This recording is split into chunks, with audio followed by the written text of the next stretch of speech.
वह धान रोपाई का महीना था, जुलाई का अंत, जब बारिश के बाद खेतों में पानी जमा हो जाता है।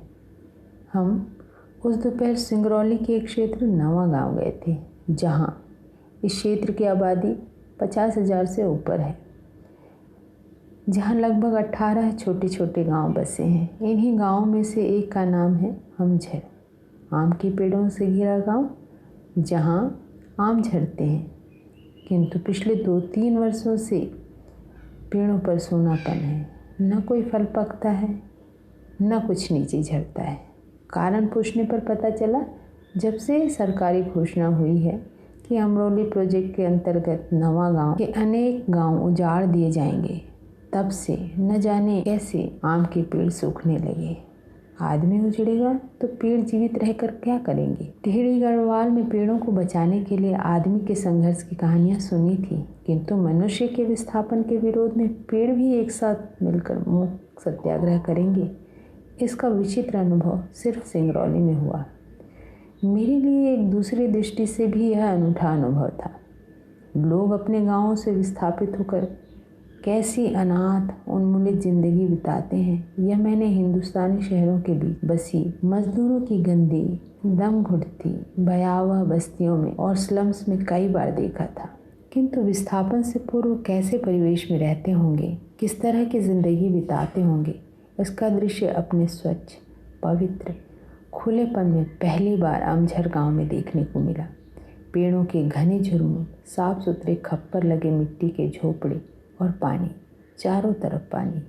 अगर मोटर रोड की भागती बस की खिड़की से देखो तो लगेगा कि समूची जमीन एक झील है, एक अंतहीन सरोवर, जिसमें पेड़, झोपड़े, आदमी, ढोर डंगर आधे पानी में आधे ऊपर तिरते दिखाई देंगे। मानो किसी बाढ़ में सब कुछ डूब गया है, पानी में धंस गया है। किंतु यह भ्रम है, बाढ़ नहीं है, पानी में डूबे धान के खेत हैं। अगर हम थोड़ी सी हिम्मत बटोरकर गांव के भीतर चलें, तब वे औरतें दिखाई देंगी जो एक पांत में झुकी हुई धान के पौधे में छप छप पानी में रोप रही हैं। सुंदर, सुडौल, धूप में चमचमाती कारी टांगे और सिरों में चटाई की किस्तीनुमा हैट, जो फोटो या फिल्मों में देखते हुए वियतनामी या चीनी औरतों की याद दिलाते हैं। जरा सी आहट पाते ही वे एक साथ सिर उठाकर चौंकी हुई निगाहों से हमें देखती हैं, बिल्कुल उन युवा हिरणों की तरह जिन्हें मैंने एक बार कान्हा के वन्य स्थल में देखा था। किंतु वे डरती नहीं, भागती नहीं, सिर्फ विस्मय से मुस्कुराती हैं और फिर सिर झुकाकर अपने काम में डूब जाती हैं। यह समूचा दृश्य इतना साफ और सजीव है, अपनी स्वच्छ मांसलता में इतना संपूर्ण और शाश्वत कि एक क्षण के लिए विश्वास नहीं होता कि आने वाले वर्षों में सब कुछ मटिया मेट हो जाएगा। झोपड़ी, खेत, ढोर, आम के पेड़, सब एक गंदी आधुनिक कॉलोनी की ईंटों के नीचे दब जाएगा और ये हंसती मुस्कुराती औरतें भोपाल, जबलपुर या बैढ़न की सड़कों पर पत्थर कूटती दिखाई देंगी। शायद कुछ वर्षों तक उनकी स्मृति में अपने गांव की तस्वीर एक स्वप्न की तरह धुंधलाती रहेगी, किंतु धूल में लौटते उनके बच्चे को तो मालूम ही नहीं होगा कि बहुत पहले उनके पुरखों का गांव था जहां आम झरा करते थे। ये लोग आधुनिक भारत के नए शरणार्थी हैं, जिन्हें औद्योगिकरण के झंझावात ने अपने घर जमीन से उखाड़कर हमेशा के लिए निर्वासित कर दिया। प्रकृति और इतिहास के बीच गहरा अंतर है। बाढ़ या भूकंप के कारण लोग अपना घर बार छोड़कर कुछ अरसे के लिए ज़रूर बाहर चले जाते हैं, किंतु आफत टलते ही वे दोबारा अपने जाने पहचाने परिवेश में लौट भी आते हैं। किंतु विकास और प्रगति के नाम पर जब इतिहास लोगों को उन्मूलित करता है, तो फिर वे कभी लौटकर अपने घर वापस नहीं आते। आधुनिक औद्योगिकरण की आंधी में सिर्फ मनुष्य ही नहीं उखड़ता, बल्कि उनका परिवेश और आवास स्थल हमेशा के लिए नष्ट हो जाते हैं। एक भरे पूरे ग्रामीण अंचल को कितनी नासमझी और निर्ममता से उजाड़ा जा सकता है। सिंगरौली इसका ज्वलंत उदाहरण है। अगर यह इलाका उजाड़ रेगिस्तान होता तो शायद इतना क्षोभ नहीं होता, किंतु सिंगरौली की भूमि इतनी उर्वरा और जंगल इतने समृद्ध हैं कि उनके सहारे शताब्दियों से हजारों वनवासी और किसान अपना भरण पोषण करते आए हैं। 1926 से पूर्व यहाँ खैरवार जाति के आदिवासी राजा शासन किया करते थे, किंतु बाद में सिंगरौली का आधा हिस्सा, जिसमें उत्तर प्रदेश तथा मध्य प्रदेश के खंड शामिल हैं, रीवा के राज्य में शामिल कर लिया गया था। 20 वर्ष पहले तक समूचा क्षेत्र विंध्याचल और कैमूर पहाड़ों और जंगलों से घिरा हुआ था, जहाँ अधिकांशतः कत्था, महुआ, बांस और शीशम के पेड़ उगते थे। एक पुरानी दंत कथा के अनुसार सिंगरौली का नाम श्रृंगावली पर्वतमाला से निकला है, जो कि पूर्व पश्चिम में फैली है।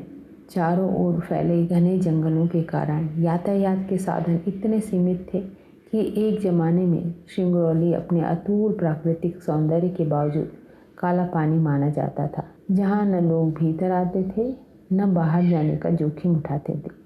किंतु कोई भी प्रदेश आज के लोलुप युग में अपने अलगाव में सुरक्षित नहीं रह सकता। कभी कभी किसी इलाके की संपदा ही उसका अभिशाप बन जाती है।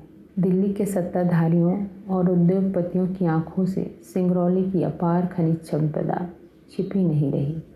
विस्थापन की एक लहर रेहन बांध बनने से आई थी, जिसके कारण हजारों गांव उजाड़ दिए गए थे। इन्हीं नई योजनाओं के अंतर्गत सेंट्रल कोलफील्ड्स और national super thermal power corporation का निर्माण हुआ था। चारों तरफ पक्की सड़कें और पुल बनाए गए थे। सिंगरौली, जो अब अपने सौंदर्य के कारण बैकुंठ और अपने अकेलेपन के कारण काला पानी माना जाता था, अब प्रगति के मानचित्र पर राष्ट्रीय गौरव के साथ प्रतिष्ठित हुआ। कोयले की खदानों और उन पर आधारित ताप विद्युत गृहों की पूरी श्रृंखला ने प्रदेश को अपने में घेर लिया। जहां बाहर का आदमी फटकता न था, वहां केंद्रीय और राज्य सरकारों के अफसरों, इंजीनियरों और विशेषज्ञों की कतार लग गई। जिस तरह ज़मीन पर पड़े शिकार को देखकर आकाश में गिद्धों और चीलों का झुंड मंडराने लगता है, वैसे ही सिंगरौली की घाटी और जंगलों पर ठेकेदारों, वन अधिकारियों और सरकारी कारिंदों का आक्रमण शुरू हुआ।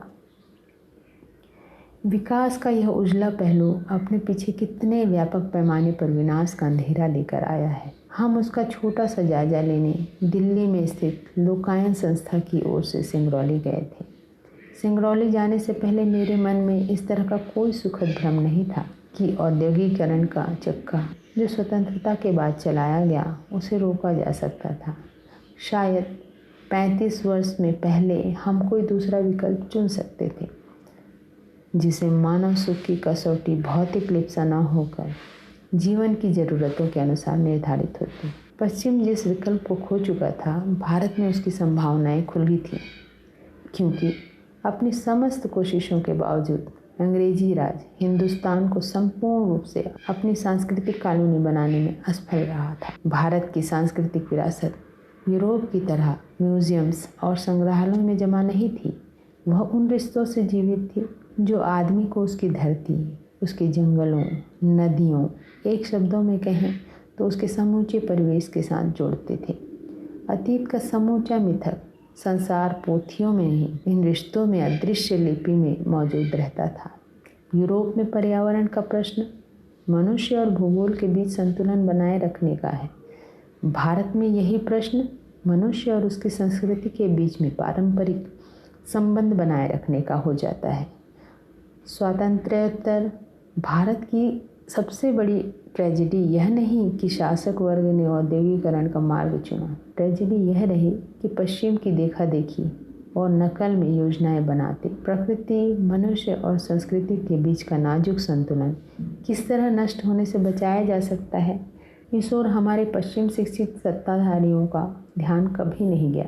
हम बिना पश्चिम को मॉडल बनाए अपनी शर्तों और मर्यादाओं के आधार पर औद्योगिक विकास का भारतीय रूप निर्धारित कर सकते हैं। कभी इसका ख्याल भी हमारे शासकों को आया हो, ऐसा नहीं जान पड़ता।